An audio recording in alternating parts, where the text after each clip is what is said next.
अस्सलाम वालेकुम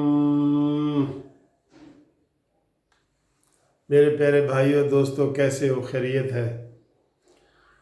चलें, हुकूमत की तरफ से तो जवाब कोई नहीं आया, लेकिन DGISPR की आखिरी प्रेस कॉन्फ्रेंस जो है आसिफ गफूर साहब की, क्योंकि कल 1 फरवरी को उन्होंने अपना ओहदा छोड़ देना है, उन्होंने प्रेस कॉन्फ्रेंस की है और इंडिया को भरपूर तरीके से जवाब दिया है।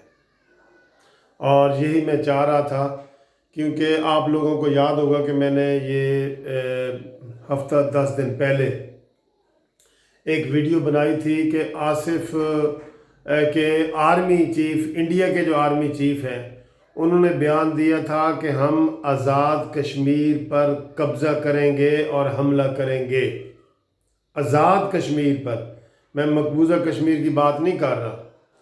तो तब मुझे बड़ा ही गुस्सा आया था, और उसके जवाब में इमरान खान ने सिर्फ ये जवाब दिया था कि आर्मी चीफ की ये बात नामुनासिब है। नामुनासिब का लफ्ज़ इस्तेमाल किया था, और मैंने उस वक़्त बड़े गुस्से में बनाया था कि इमरान खान, तुम्हें क्या हो गया बुज़दिल इंसान, तुम ज़बानी बयान भी तगड़ा बयान नहीं दे सकते कि हम जनाब अगर इंडिया ने हमला किया तो हम उसकी टांगें तोड़ देंगे, हम उसके बाजू तोड़ देंगे, मैली आंख से आएंगे तो आंख निकाल, इतना बयान भी नहीं दे सकते थे तुम।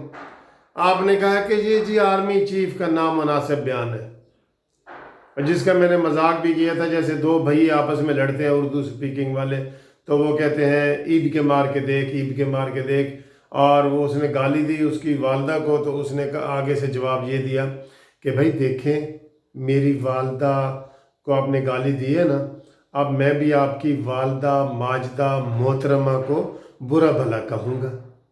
ये इमरान खान का ये एटीट्यूड था।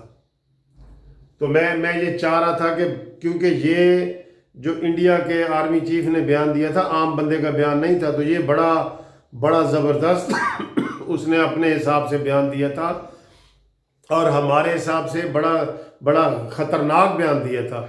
तो इसके ऊपर तो सारी, मैं कहता हूँ, हुकूमत फट पड़ती बिल्कुल, जैसे ये नवाज शरीफ के, शहबाज शरीफ के पीछे लगे हुए हैं ना, और इंडिया के पीछे लगती। लेकिन दोस्तों, मैंने उस वक्त भी कहा था कि इन तिलों में तेल नहीं है, एक गोडे गिट्टियाँ तो बह गए ने। इन्होंने कहाँ कहा, बल्कि डिवोर्स में अभी इमरान 2-3-4 दिन पहले जो वापस आया है कॉन्फ्रेंस से, उसने कहा जी कि इंडिया हमारे साथ ऐसी वैसी बातें ना करे, हम उसके साथ तिजारत बहाल करना चाहते हैं। अब इसके ऊपर मैं क्या कहूँ, मैं सख्त लफ्ज़ में इस्तेमाल नहीं करता, असल बात ये है।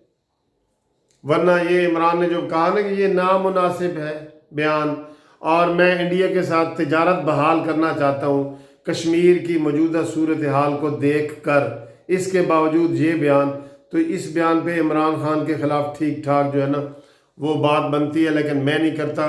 कानूनी TV चैनल के दोस्तों, आप इसके ऊपर कहें कि इमरान खान ने ये बयान क्यों दिया कि हम इंडिया के साथ तिजारत बहाल करते हैं, और ये इंडियन आर्मी चीफ का बयान नामुनासिब है। लेकिन चलें, देर आयत दुरुस्त आयत, हमारे आर्मी ने इसको भरपूर तरीके से जवाब दिया इंडिया को, और इन्होंने कहा है कि ये तुम्हारी भूल है इंडिया, तुम्हारी भूल है कि तुम कहते हो हम आज़ाद कश्मीर पे हमला करेंगे और कब्ज़ा करेंगे। जंग तुमने शुरू करनी है और ख़त्म हमने करनी है, हमने, और तुम्हें नस्लों तक याद रहेगा। तुम कश्मीर के 80 लाख बंदों के कब्ज़ा नहीं कर सके, उनको फतह नहीं कर सकते, तो तुम 22 करोड़ आवाम के साथ कैसे मत्था लगाओगे और कैसे करोगे? ये उन्होंने बयान दिया है। चलें, बयान तो तगड़ा है ना, बयान तो तगड़ा दिया है ना।